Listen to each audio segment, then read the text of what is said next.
How you doing? My name's Mr. Rudden. I'm one of the collision instructors here at ATC.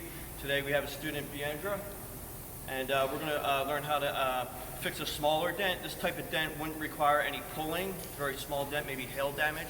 Over here you can see I outlined it in the green. So what we first want to do is identify the dent, feel the dent, determine that it doesn't need like a welding stud put on there to remove it. So we're just going to put body filler or polyester glazing putty over top of that. But before we do that, we want to sand the area.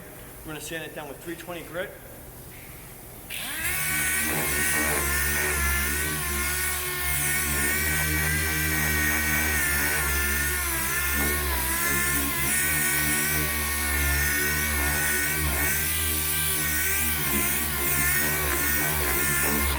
Once it's all sanded, it'll create good adhesion for the polyester glazing putty.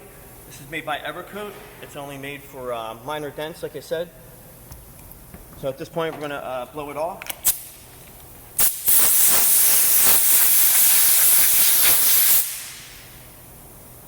So it's all ready to go. We're going to start with using the polyester glazing putty, and this requires a hardener. Without the hardener, it won't activate or get hardened. All right. So we're just going to pour a small amount out.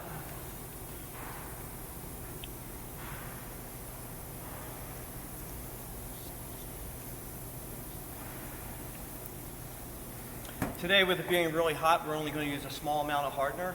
If you put any more than that, it'll probably set up too fast. So today,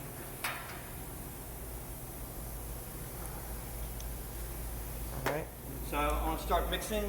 I want to keep the blue area, the hardener, in the center. We want to get it all one color. Put it down. If there's any unmixed portion, it won't stick to the panel. And once it's done being mixed, that unmixed portion right there, we definitely want to remove that. We don't want that on the repair area. I'm going to wipe that clean. Now I'm going to put this body filler or metal glaze on the panel. I'm going to put it on one end of the spreader. This way I can get it to a specific spot here, right here. I'll put it down there. I'm going to spread it across evenly and go two directions. Maybe add a little bit more here.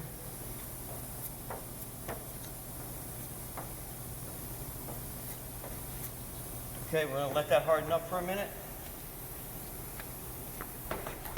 And then when I'm done using the spreader, I definitely want to clean it again. Otherwise it would get really hard and we would have to sand the spreader and it would be difficult for us to use it again. Alright, so the game plan here is while this is hardening, sometimes it takes a little bit longer in the wintertime, but today it's going to dry fairly quickly. One thing that we want to use after we put that on and get ready to sand it, we're going to use guide coat.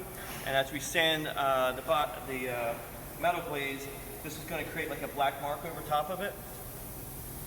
So then you would take your block and kind of go cross direction, one direction, and then cross the other way. So while this is hardening, this is one of the steps that we'll do on that. Okay, now that the polyester glazing putty is hardened, we're going to go ahead and sand it. And before we start sanding, we always use the guide coat. The guide coat is going to tell us what's high and what's low while we're sanding and blocking out. So today we're going to start off with 180. It's fairly fine, but what we don't want to do is create any scratches on the white paint here. We want to try to get this polyester glazing putty to have a great transition on the perimeter of the dent.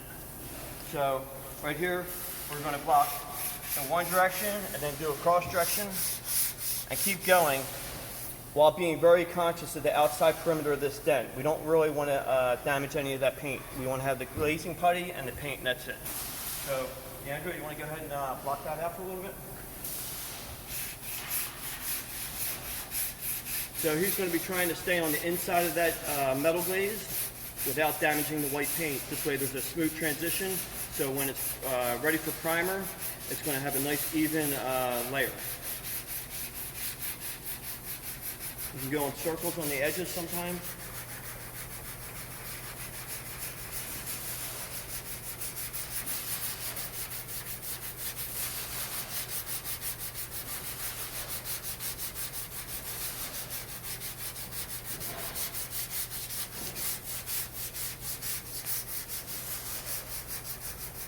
All right, so let's see what it looks like now with some of the dust out of the way.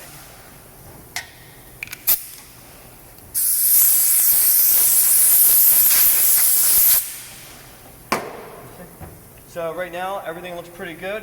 There's some little bit of metal glaze on the perimeter here that we want to get rid of. So we may change the paper and put another piece on. So we're just going to work on this side of the dent. Like I said, we want to get rid of all the metal glaze around the perimeter of the dent where we applied it. The dent is right here in this area here, so we'll go in circles. And if you notice, you definitely don't want to break the edge around that paint. Maybe there's some sealer that's gray color, and we don't want to have that exposed.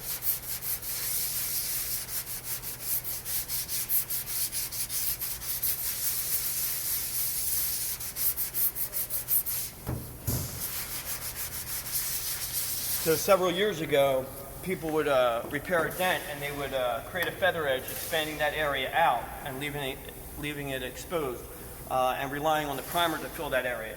But by doing it this way, none of the original paint on the hood has been affected. So we have one small area right here.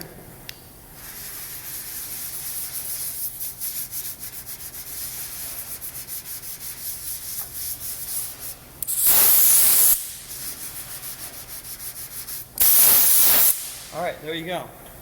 So this is one of the things that we do in BF1, which is part of dent repair, welding, and R&I different parts of the vehicle.